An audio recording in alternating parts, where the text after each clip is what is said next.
Hello dear students, आज का जो टॉपिक है वेरी इंपॉर्टेंट टॉपिक पोलराइजेशन का टॉपिक रहेगा। इसमें दो पॉइंट हम कवर करेंगे।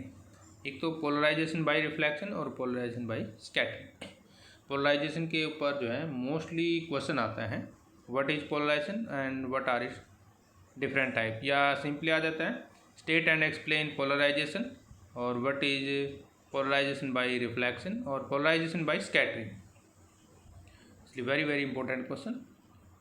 चैप्टर नंबर हमारा 10, लेसन का नाम रहेगा वेव ऑप्टिक्स। तो चलिए शुरू करते हैं हमारा आज का topic polarization. I am Rajendra Kumar और आप देख रहे हैं आपका अपना चैनल physics.edu.rajendra। पोलराइजेशन का टॉपिक करने से पहले हमें नेचर ऑफ लाइट के बारे में पता होना चाहिए। लाइट वेव्स हम मोस्टली दो तरह की लेकर चलते हैं। एक तो लॉन्गिट्यूडनल वेव्स और दूसरी होती है हमारी ट्रांसवर्स वेव। लॉन्गिट्यूडनल वेव्स क्या होती हैं? The waves in which particles oscillate along the direction of the propagation of the waves are called longitudinal wave. और जो ट्रांसवर्स वेव्स होती हैं, the waves in which the direction of oscillation of the particle is perpendicular to the direction of the propagation। मतलब एक तो क्या होती है अलोंग होती है और दूसरी क्या होती है ट्रांसवर्स जो है परपेंडिकुलर होती है to the direction of the propagation of the waves, और इसलिए हम उसको ट्रांसवर्स वेव भी कहते हैं। दोनों तरह की जो हमारी वेव्स हैं वो phenomena of reflection, refraction, diffraction, interference पे बेस्ड है, यानी कि लॉन्गिट्यूडनल वेव और ट्रांसवर्स वेव। लेकिन जो polarization of waves can only be done by the transverse wave. This is only the phenomena where the two type of wave essentially differ from one another. तो दोनों में main difference हमारे पास क्या रहेगा? जो longitudinal waves हैं वो polarisation में यूजफुल नहीं है। मतलब पोलराइजेशन वेव कब होगा? जब ट्रांसवर्स वेव यानी कि longitudinal direction propagation of wave जो होती है तो पोलराइजेशन होता है। To understand the polarization of waves let us first consider the example. हम लेते हैं, उसमें आपने करना क्या है, पोलराइज लाइट की बात बाद में करेंगे। कोई भी आप जो है एक स्ट्रिंग जो है हॉरिजेंटली होल्ड करें, कोई भी string, and other end which is assume to be fixed. एक एंड उसका हमने फिक्स करना है। मान लो हमारे पास कोई ये इस तरह से स्ट्रिंग है, ये पहले एक स्ट्रेट लाइन ले लेते हैं, ठीक है ना, और एक जो है सिरा उसका फिक्स है, ठीक है ना। If we move the end of the string up and down, इस स्ट्रिंग को हम अप एंड डाउन मतलब ऊपर की ओर खींचते हैं, कभी ऊपर या नीचे खींचते हैं, ठीक है ना। तो क्या होगा, पीरियोडिक मैनर में मैंने इसको खींचना है। We will generate a wave propagating in the direction, यानी कि एक्स डायरेक्शन में जो है प्रोपोगेट हो जाएगी। इस डायरेक्शन में क्या हो जाएगी, वेव जनरेट होगी। किस तरह से? उसमें अगर आप स्ट्रिंग को करेंगे तो इस तरह से उसमें जो है वेव प्रोपोगेट आपको दिखाई देगी। क्लियर है ना पॉइंट? और जो ये दोनों के बीच का जो डिफरेंस होगा वो लेमडा के नाम से हम लेते हैं। टाइम यदि हम 0 ले लेते हैं और आफ्टर टाइम डेल्टा टी, यदि मान लो जैसे हमारा यहाँ से टाइम नोट कर लेते हैं, t0 ले लेते हैं, तो वो तो उससे क्या होगा, जो इस तरह की वेव्स हमारे पास बनती हैं उसको हम मैथमेटिकली कैसे रिप्रेजेंट करते हैं, वो लेते हैं मैथमेटिकली रिप्रेजेंट करने के लिए y जो है x, और यदि टाइम t हो तो y x t, वो बराबर होती है हमारी a साइन इंटू में के एक्स माइनस ओमेगा टी होता है, यदि आपको याद हो, जहाँ पे alpha and omega represent the amplitude and the angular frequency. Omega मतलब क्या है, हमारी एंगुलर फ्रिक्वेंसी है, और अल्फ़ा क्या है, हमारे पास एम्पलीट्यूड है, जहाँ पे हमने ए लिया है। और ओमेगा जो हम हमेशा यूज़ करते हैं 2 पाई न्यू फ्रिक्वेंसी के संदर्भ में यूज़ करते हैं। क्लियर है ना। और जो लैम्डा है हमारे पास, लैम्डा यदि आपको ध्यान हो तो लैम्डा की वैल्यू हमारे पास क्या होती है, वो होती है 2 पाई ओवर के। ये लैम्डा की वैल्यू होती है। Represent the wave associated with the waves. We had discuss propagation of such waves in chapter number 15 ऑफ क्लास +1 में हमने इसको किया था। Since the displacement which is along the Y direction is right angle to the direction of propagation of the wave, we have what is known as a transverse wave.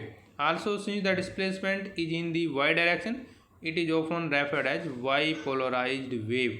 Since each point on the string moves in a straight line, the wave is also referred as linearly polarized. Further, the string always remain confined in xy plane and therefore it is referred as a plane polarized wave. तो ये था हमारे पास transverse wave और longitudinal wave को समझने के लिए थोड़ा सा पॉइंट। मैकेनिकली एक्सपेरिमेंट किया जाता है तो हमें एक डेफिनेशन बन जाती है हमारी, इसको समझने के लिए नहीं। कहने का मतलब the phenomena of polarization stabilize that light is transverse in nature.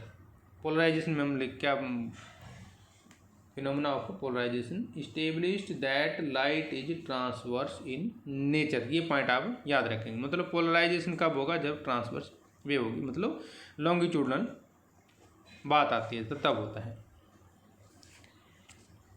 Next point देखिए, पोलराइज लाइट क्या होती है। आप इस तरह का एक एग्जांपल देख सकते हैं।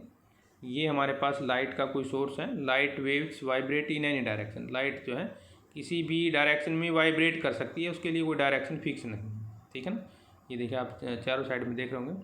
और जब एक बीम ऑफ लाइट जो है पोलराइजिंग फिल्टर में से पास होती है तो हमें पोलराइज लाइट प्राप्त होती है। देखिए परपेंडिकुलर, इनके ट्रांसवर्स वेव के रूप में हमें लाइट प्राप्त होती है। तो इसी को बोलते हैं पोलराइजेशन बोलते हैं। इन एन ऑर्डिनरी अनपोलराइज की बात करें रे of light, the vibration of electric field vector are symmetrically distributed in all direction but perpendicular to the direction of the propagation of light. Such a rays light is called ordinary light या unpolarized light. In systematically represent, हम इसको कैसे करते हैं represent करने के लिए, जैसे ये दिखाया गया। रिप्रेजेंट करने का हमारे पास ये पोलराइज लाइट को यदि हम रिप्रेजेंट करते हैं तो इस तरह से रिप्रेजेंट करते हैं, मतलब परपेंडिकुलर प्रोपोगेशन। जैसे अगर हम इस तरह से ड्रा करते हैं। क्लियर है पॉइंट। ये हो जाएगा पोलराइजेशन ऑफ लाइट। ओके, इसका मतलब क्या, पोलराइजेशन ऑफ लाइट क्या है, the phenomena due to which vibration of light are restricted in a particular plane is called polarization of light. तो इसमें जो मेन पॉइंट आपके क्या रहेंगे याद करने के लिए, number 1, polarization is the process of transforming unpolarize light into polarize light. ठीक है, मतलब ये एक तरह का ट्रांसफॉर्मर है। मतलब कहने का मतलब ट्रांसफॉर्म हो रहा है, बदलाव हो रहा है अनपोलराइज लाइट को पोलराइज लाइट में। एग्जाम्पल के तौर पर एक 3D मूवी यदि आपने देखी हो, सन ग्लासेज आपने देखे होंगे, फोटोग्राफी कैमरा देखे होंगे। In case of transfer wave, there are many different ways in which a particle can oscillate. Third point जो इसमें है main, the process of confining the light, the vibration of the electric of the light waves in one direction is called polarization. ये इसकी हमारी definition आ जाएगी। Sound wave is longitudinal waves which do not follow the law of polarization wave. क्योंकि हमें transverse में लेके चलना है, इसलिए लाइट वेव्स हमारी पोलराइजेशन में आती हैं। और लाइट के बारे में आपने पढ़ा है, लाइट की दोनों प्रॉपर्टी हैं, इलेक्ट्रोमैग्नेटिक, मतलब इलेक्ट्रिक प्लस मैग्नेटिक दोनों फील्ड होते हैं उसमें। Wave in which electric and magnetic field are varying in time space at right angle to the direction of the propagation of the wave. If we confined the vibration of these electric vector of light waves to the one direction it is called polarization. तो आपके सामने polarisation की 2 definition हो चुकी हैं। Last point इसमें जो important रहेगा, the since the polarization is the characterize of the transfer wave we can say light wave is transverse wave. इसी के आधार पर हम बोलते हैं जो लाइट वेव वो क्या है, ट्रांसवर्स है नेचर में। प्लेन ऑफ वाइब्रेशन क्या होता है, अगर हम मान लो कोई प्लेन ले लेते हैं ABCD, मान लो हमारे पास ये कोई प्लेन है ABCD, क्लियर पॉइंट। तो इसमें से जब अनपोलराइज लाइट पास होती है, इस तरह से यदि हम अनपोलराइज लाइट पास करते हैं तो उसमें से क्या होगा, इसमें से जब वो पास होकर जाती हैं, इसको बोलते हैं प्लेन ऑफ वाइब्रेशन। जो ये बीच में ऑब्स्टेकल आएगा इसको बोलते हैं प्लेन ऑफ वाइब्रेशन। और जब इसमें से ये पास होकर जाएगी तो हमारे पास फिर क्या आ जाता है, प्लेन पोलराइज लाइट आ जाती है, और इसी को बोलते हैं प्लेन ऑफ पोलराइजेशन। यानी कि जो हमारा सिस्टम बनता है उसको बोलते हैं प्लेन पोलराइजेशन। वो इस तरह से हमारे पास रहेगा, परपेंडिकुलर डायरेक्शन में रहेगा plane of polarization. To detect the plane polarize light हम किस तरह से डिटेक्ट करेंगे वो भी हम नेक्स्ट पॉइंट में बात करते हैं। देखिए पहले अनपोलराइज लाइट के बारे में देखिए। ये हमारे पास क्या है, एक ऑर्डिनरी लाइट दिखाई दे रहे हैं। यदि हम किसी भी ऑर्डिनरी लाइट को रिप्रेजेंट करते हैं तो इस तरह से रिप्रेजेंट करते हैं एक ऑर्डिनरी लाइट को। और जब हम बीच में कोई पोलराइजर रख देते हैं, पोलराइजर होता क्या है, हमारे पास दो पॉइंट हो गए, पोलराइजर और एनालाइजर। देख रहे हैं ना, ये क्या है, पोलराइजर है और ये क्या है, एनालाइजर है। इनके बारे में समझिए पहले एनालाइजर के बारे में बात करते हैं। द नेक्ड आई और polarizer alone can not make distinction between the unpolarize light and the plane polarize light. Another such crystal use to analyze the nature of light is called analyzer. नाम से ही जैसे analyser है, analyser का मतलब क्या है, जो लाइट को एनालाइज कर देता है, यानी कि नेचर ऑफ लाइट की प्रॉपर्टी को एनालाइज कर दे, उसको हम एनालाइजर बोलते हैं। सिमिलरली जो पोलराइजर है, जो ये फर्स्ट वाला दिखा रहे हैं हम, ये सेकंड के लिए है। ये क्या बोलते हैं हम उसको, जो टोरमेलाइन क्रिस्टल होता है जो, या निकोल प्रिज्म बोलते हैं, निकल का प्रिज्म होता है, use to produce plane polarize light is called a polarizer if the polarizer is rotated in the path of ordinary light. यदि उसको हम रोटेट कराते हैं एक ऑर्डिनरी लाइट में, जैसे कि यहाँ पर देख रहे हैं ना, ऑर्डिनरी लाइट यहाँ से दिखाई गई है, इसको रोटेट करवाते हैं तो intensity of light transmitted from the polarizer remains unchange. तो वो क्या है, बस अनचेंज रहते हैं। इसका कारण क्या है, in each orientation of the polarizer the plane polarize light is obtain which has vibration in the direction parallel to axis of crystal in that orientation। और जब बात एनालाइजर की करते हैं, if the analyzer is rotated in the path of light transmitted from the polarizer so that axis of the जो हमारा polariser है and analyzer are parallel to each other, then intensity of light is found remain unaffected, यानी कि maximum हो जाती है, जैसे कि आप इसमें फिगर में देख रहे हैं। तो यहाँ पे देखिए पहले हमने क्या किया, ऑर्डिनरी लाइट में, ये बाद में हमें प्लेन पोलराइज लाइट मिलती है, यहाँ से ऑर्डिनरी लाइट बनती है। जब पोलराइजर बीच में रखा जाता है तो प्लेन पोलराइज लाइट मिलती है। जब एनालाइजर को हम घुमा देंगे तो लाइट हमें नहीं मिलेगी, यानी कि मैक्सिमम, जिस तरह से हम देख रहे हैं।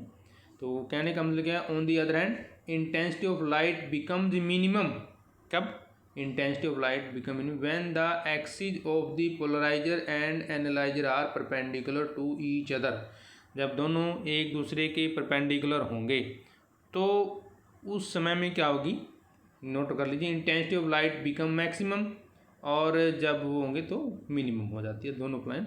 यानी कि इन द पोजिशन जो हम ऊपर देख रहे हैं, polarizer and analyzer are said to be crossed position, और इसको बोलते हैं क्रॉस पोजिशन भी बोलते हैं, जैसे कि आप फिगर में देख रहे हैं। Clear point.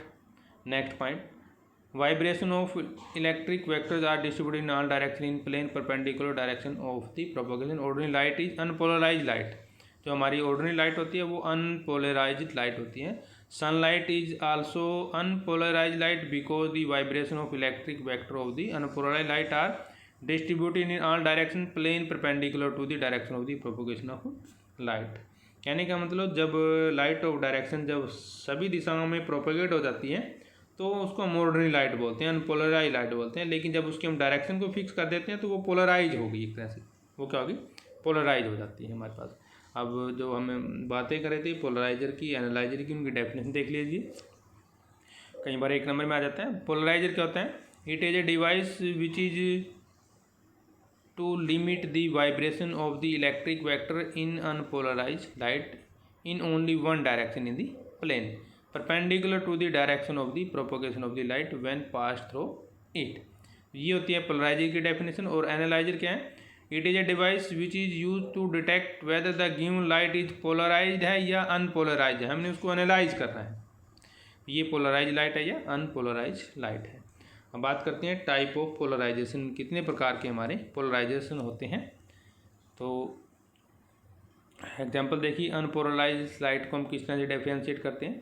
Light is propagating in all direction, तो ये इसका मतलब क्या हो गई? अनपोलराइज लाइट है हमारे पास, ठीक है। और सर्कुलर, यदि हम उसको सर्कल में कर देते हैं तो वो हो जाएगी सर्कुलरी पोलराइज लाइट। और यदि एक डायरेक्शन में आ जाती है वो, तो वो हो जाते हैं लीनियरली पोलराइज्ड लाइट हो जाती है, क्योंकि हमने इसकी डायरेक्शन चेंज कर दी।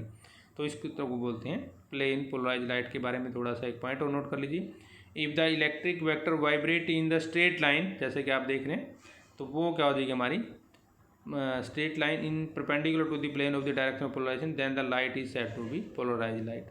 और सर्कुलरली पोलराइज लाइट क्या होगी? When the plane is polarized light waves superimposed the resultant light vector rotate in the constant magnitude in a plane perpendicular to the direction of the polarization. The tip of the vector traces the circular path and light is said to be circularly polarized, जैसा कि नाम से आपको समझ में आ रहा है। और एक होती है elliptically polarized light। If the magnitude of the light vectors changes periodically during rotation, the tip of the vector traces the ellipse and the light is said to be elliptically polarized light। जिस तरह से हम जब planet की बात करते हैं तो उनका जो रास्ता होता है वो इलिप्टिकल होता है, सेम यहाँ पे बात हो रही है। Method use in polarization of light, there are few method, हमारे पास जो मेथड होंगे यूज़ करने के। नंबर 1 तो है, 4 मेथड मेन हमारे। Polarization by transmission, polarisation by reflection, polarisation by scattering और पोलराइजेशन बाय रिफ्रैक्शन। ये 4 होते हैं हमारे पास किसी भी लाइट को जब हमें पोलराइज करना है। तो पोलराइजेशन बाय फर्स्ट करते हैं, पोलराइजेशन बाय स्कैटरिंग के द्वारा हम किस तरह से ये समझेंगे इसको। पोलराइजेशन बाय स्कैटरिंग, देखिए जब पोलराइजेशन ऑफ स्कैटरिंग की बात समझने के लिए आपको थोड़ा सा हिस्ट्री में ले चलते हैं। When a beam of light passes through a medium, it gets scattered from the particle constituting the medium provided the size of particle of order of wavelength of the light. यदि उसकी wavelength light की wavelength के बराबर होती है तो वो scattered हो जाता है। और scatter light viewed in a direction perpendicular to the direction of the beam of light is found to be plane polarized. It gives the method to produce the plane polarized by scattering। Clear है? कहने का मतलब क्या है? When the unpolarized beam of light falls on the molecules of dust particles, आपने देखा होगा dust particle पर कोई लाइट फॉल्स करती है या मॉलिक्यूल पर, या beam get scattered to the polarize, it is because every molecule acts like a electric dipole that absorbs energy from incident particles and set the electric dipole of the molecules in the vibration and radiate the light of the same frequency as that of incident in form of polarized light। ठीक है। अब polarization by reflection देखिए। when the ordinary light is incident on the transparent medium like water, glass, polarization angle, the ray of light after the reflection becomes a plane polarized light because that every vibration of electric vector can be resolved into parallel and perpendicular component to the plane। parallel component क्या होगा? gets reflected whereas the perpendicular component get transmitted। the angle of incident at which intensity of the light reflected is completely polarized is a polarized angle होता है हमारे पास। ठीक है ना, ये हो गया हमारे पास पोलराइजेशन बाई रिफ्लेक्शन। क्लियर है पॉइंट? नेक्स्ट पॉइंट हमारे पास है ब्रूस्टर लॉ। क्या होता है? इंपॉर्टेंट है, ये भी छोटा सा 1 या 2 नंबर में आ जाता है, तो नोट कर लीजिए। ब्रूस्टर लॉ क्या होता है? When the ordinary light is incident on the transparent medium like water and glass at polarizing angle, the ray of light after the reflection become a plane polarize. ये बात बार बार हमारी आ रही है। because that every vibration of the electric vector can be resolved into parallel and perpendicular component to plane. The parallel component gets reflected whereas the perpendicular component gets transmitted. The angle of incident at which the intensity of the light reflected is completely polarized in a polarizing angle. अब statement देखिए क्या होती है Brewster law की. Brewster law state that at any particular angle of incident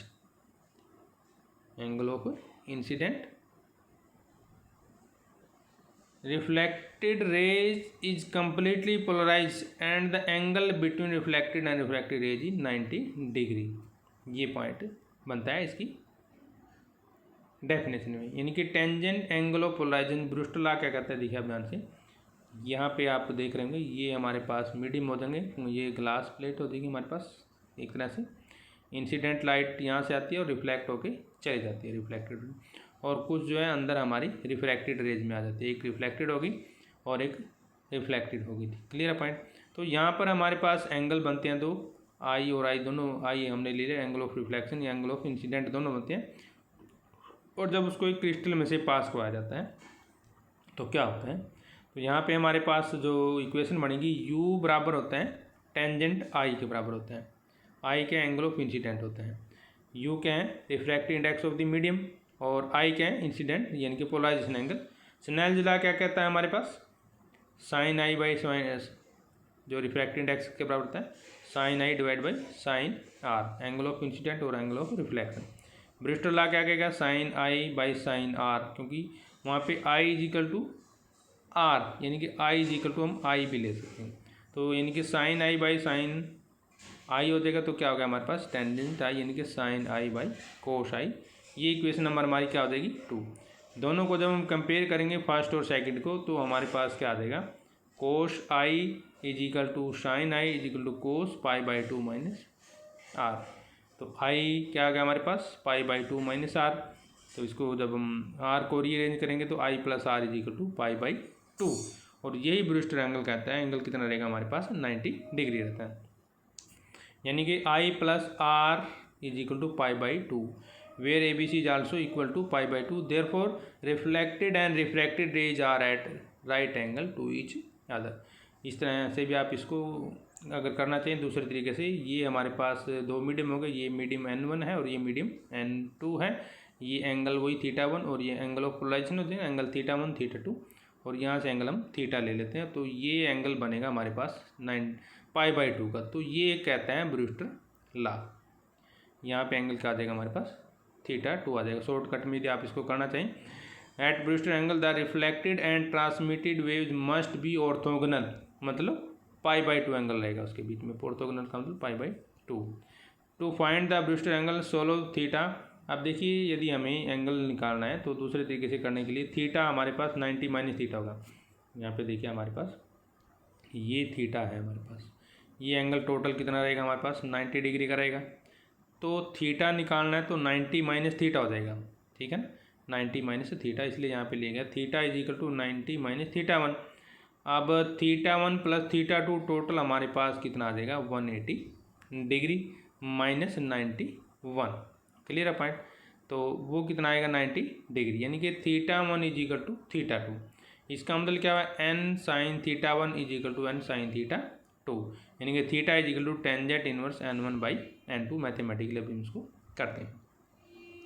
अब करते हैं application क्या है हमारे पास पोलराइजेशन की.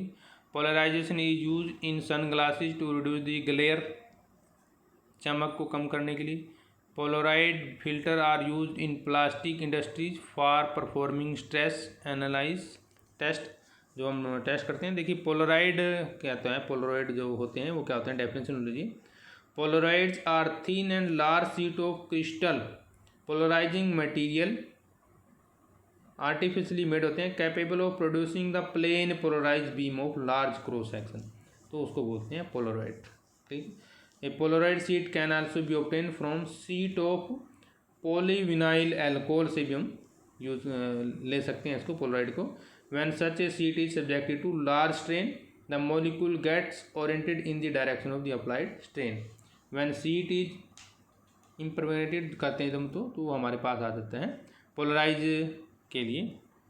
और सेकंड यूज थर्ड यूज क्या है 3 dimensional movie are produced and show with the help of the polarization की मदद से हम 3D मूवी देखते हैं। और polarization is use for differentiating between the transverse wave and longitudinal wave. Infrared spectroscopy होती है जो हमारी यूज पोलराइजेशन। और in chemistry chirality of organic compound is tested using polarization technique. ये है हमारे पास इसको टेक्निक है जो। और अभी ये जो हमने पोलराइड के बारे में पढ़ा था, पोलराइड भी वो वेरी इंपॉर्टेंट टॉपिक है हमारे पास। तो पोलराइड कहाँ कहाँ पर हम यूज़ करते हैं एक बार देख लीजिए, इंपॉर्टेंट है, क्वेश्चन आ जाता है कई बार। नंबर 1 कहाँ पे यूज़ करेंगे पोलराइड का? इन सन ग्लासेस, जो सन ग्लासेस होते हैं वहाँ पर इसका यूज़ करते हैं। सन ग्लासेस में भी यूज़ करते हैं पोलराइड का। क्लियर है point? In sun glasses polaroid are use in sun glasses. Such goggles are more efficient than जो कलर्ड ग्लासेस होते हैं। They protect the eyes from the glare, तो वो आँखों को भी हमारे बचाते हैं। दूसरा, in wind shield automobiles. Second क्या है? इन वाइंड शील्ड ऑटोमोबाइल्स में भी इनका यूज़ किया जाता है। किसका? पोलराइड का। The wind shield of an automobile is made of Polaroid. Such A wind shield protect the eyes of the driver of the automobiles from dazzling light of the approaching vehicle. तीसरा, जो window पेंज होती है हमारी, वहाँ पे use किया जाता है पोलराइड का। Polaroids are used in window pane of train and especially of an aeroplane में। They help to control the light entering through a windows। और सबसे लास्ट में क्या है? इन 3 डायमेंशनल मोशन पिक्चर बनती हैं, जो पिक्चर टेकन बाय ए जो हमारा क्या बोलते हैं उसको, stereoscopic camera when seen with the help of the polaroid spectacles create 3 dimensional effect. और भी हमारे पास यूज हैं जो इसके होते हैं। इसको यूज करते हैं filter in photography to produce and detect the plane polarized light. तो ये हमारे कुछ मेन इम्पोर्टेंट यूज जो हम यूज करते हैं पोलराइड को देखने के लिए। तो ये था हमारे पास आज का जो इम्पोर्टेंट टॉपिक था पोलराइजेशन के बारे में। तो नेक्स्ट वीडियो के लिए हम जल्दी हाजिर होंगे, तब तक हम आपसे लेते हैं इजाज़त। जय हिंद।